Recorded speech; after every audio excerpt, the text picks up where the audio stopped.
Magandang araw mga kaibigan. Bigyan natin ng reaction, opinion itong Facebook Reel posted by Day.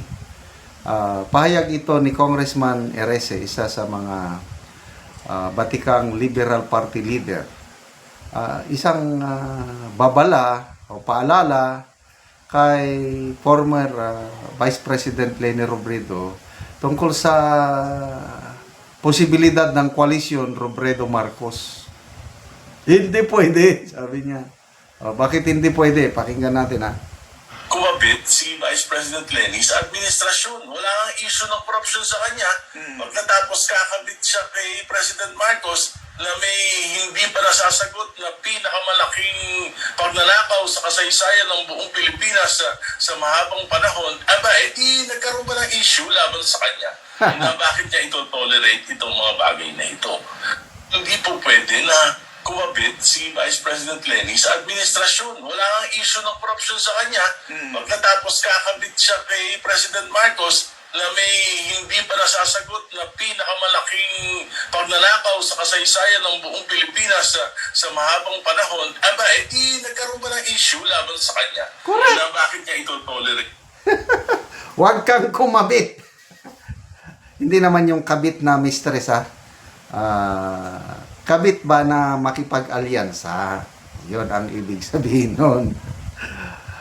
Kasi nga naman, grabe ang mga speculation ngayon. A few days after nag-declare si February 18, nag-declare si VP Sara ng candidacy.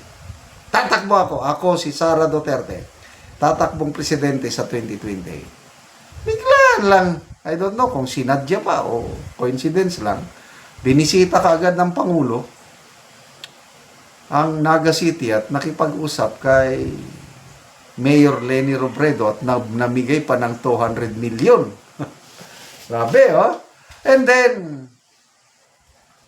ngayong araw na ito, si VP Leni naman pinatawag sa Malacanang mga LGU executives, mayors, governors, pinatawag. Nakita na naman sila doon. Lalong umiinit ang usap-usapan na magtatandem silang dalawa. Kasi para matalo daw ang VP Sara sa 2028, kailangan magbuo sila ng malakas na tandem. Sabi ng isang dilawan na political analyst, Mr. Ronald Llamas, pag nangyari daw ang Leni Robredo for President, PBBM for Vice President, tapos na ang eleksyon. Panalo na daw sila. So, pakinggan niyo ito ang sinasabi ni Congressman Edgar Erese. Hindi pwedeng kumabit. Agree ako niyan. Agree ako na walang issue ng korupsyon laban kay dating VP Leni. Bakit kakakabit sa isang tao na grabe ang issue sa kanya? Pinakatalamak na korupsyon sa ating bansa sa buong kasaysayan nangyari kay Marcos Jr. Mula 2023, 24 hanggang 25, aabot ng 1.4 trillion pesos ang budget insertion. Hinihinala ang nilostay nila dahil sa flood control scandal at iba pang mga anomalous projects.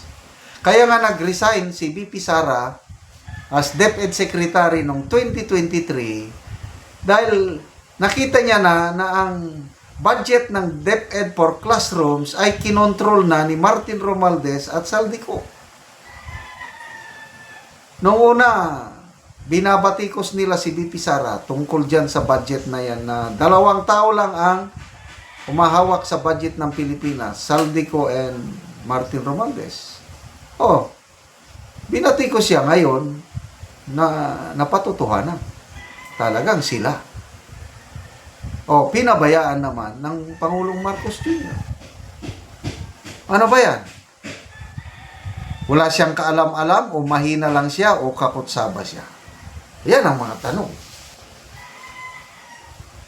Tapos, yung mga atat na atat o takot na takot kay VP Sara na magpresidente. Galit na galit sila sa mga Marcos noon. Mga dilawan, kagaya nitong Ronald Llamas. Itong sina Pontiveros, Trillanes. Handa nang kumain ng suka.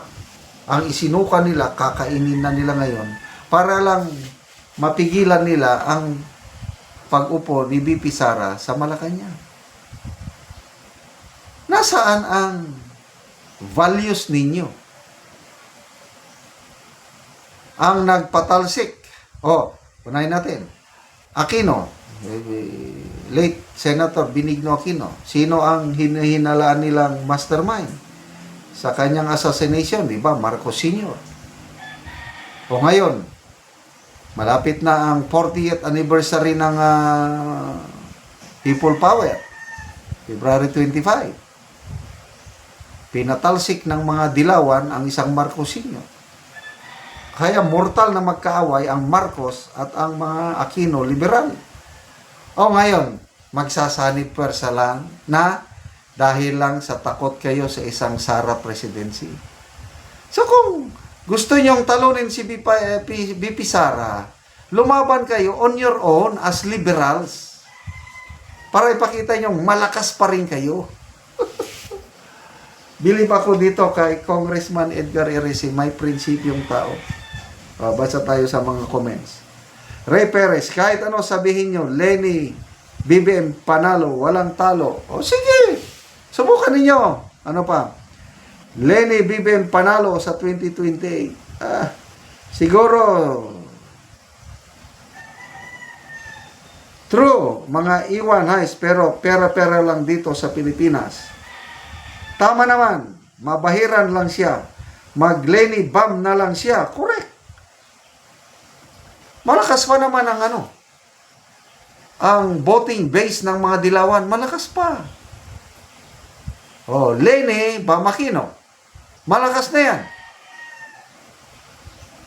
Huwag lang si Risa Ontiveros dahil mahina yan. Ako, mas gusto ko kung mabuo ang Lenny PBBM. It's a recipe for disaster para sa atin. Subukan ninyo. Tingnan natin. Salamat mga kaibigan sa inyong pagsubaybay sa ating channel. Nakakatulong kayo ng malaki sa tribong Talandig ng Bukidnon dahil ang income natin sa channel nito is pantulong po sa tribo. Namimigay tayo ng libreng yero at pako para makapagpatayo sila ng mas maayos na tirahan. Panoorin nyo ang video na ito. Karon mo na ni ang yero nga ipangatag namo sa mga tao. So muna ni sila.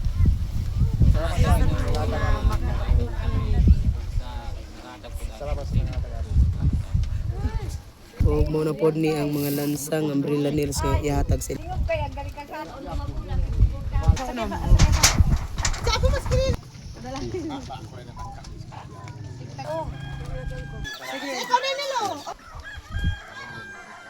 Walong kapamilya ang nagkuha karon og gyero.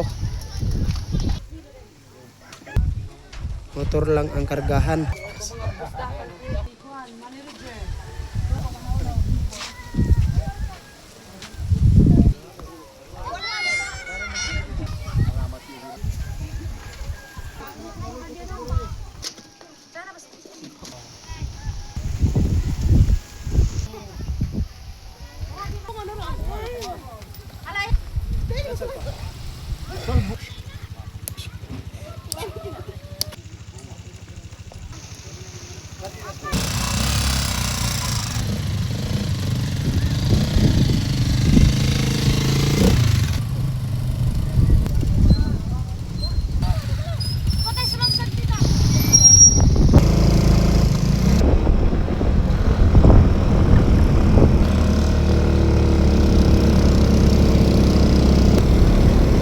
Karon abot na gyud ang yero. Wala.